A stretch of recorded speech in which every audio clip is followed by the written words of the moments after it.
of July coming up, I realized there was one question that I didn't quite know the answer to. What was America like before America as we know it existed? Most of us learn about the Declaration of Independence, the Founding Fathers, and how America started. But what was America like before 1776? And where can I go today to find out about that? I'm Brandy G on the Rocks, and today we're going to be figuring it out. I came to St. Augustine, Florida. St. Augustine, Florida is the longest European inhabited city in the United States. It was actually inhabited 200 years before America became independent.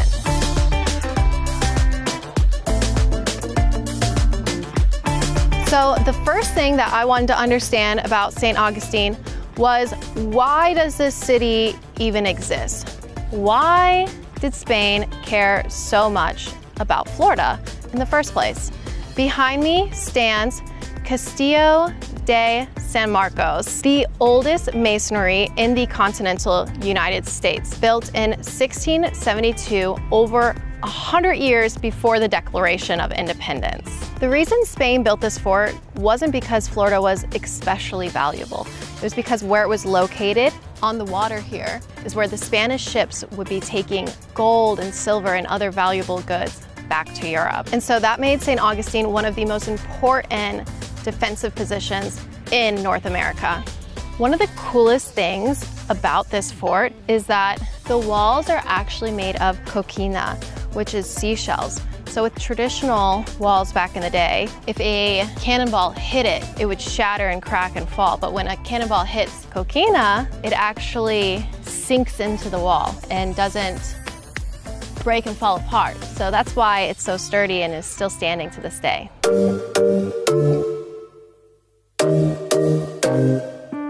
Okay, so now that I know why St. Augustine existed, what was life really like back in the day?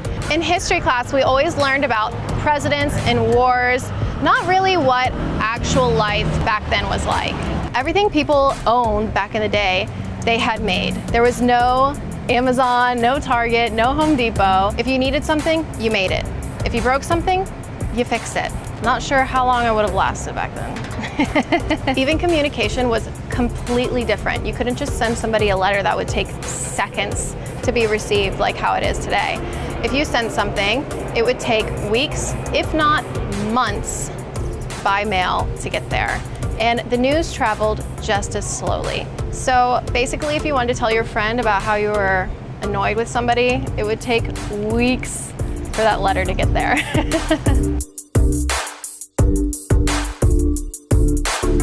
I've learned a lot today, but now it's time for the most important research, the food.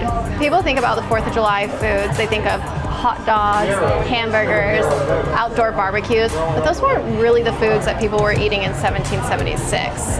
People living here would have eaten fish, oysters, pork, beans, bread, local vegetables, and local fruits. A lot of food that was heavily influenced by Spanish culture.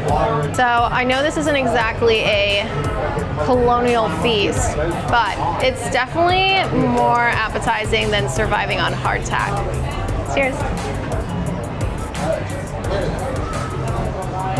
The thing that surprised me most today wasn't the food. It wasn't the fort. It wasn't even the fact that St. Augustine is America's oldest city.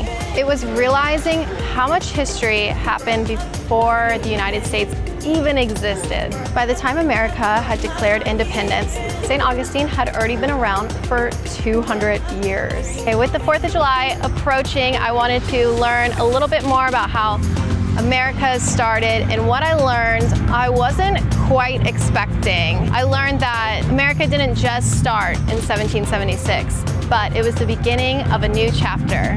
And honestly, I think that learning what came before 4th of July makes 4th of July so much more interesting.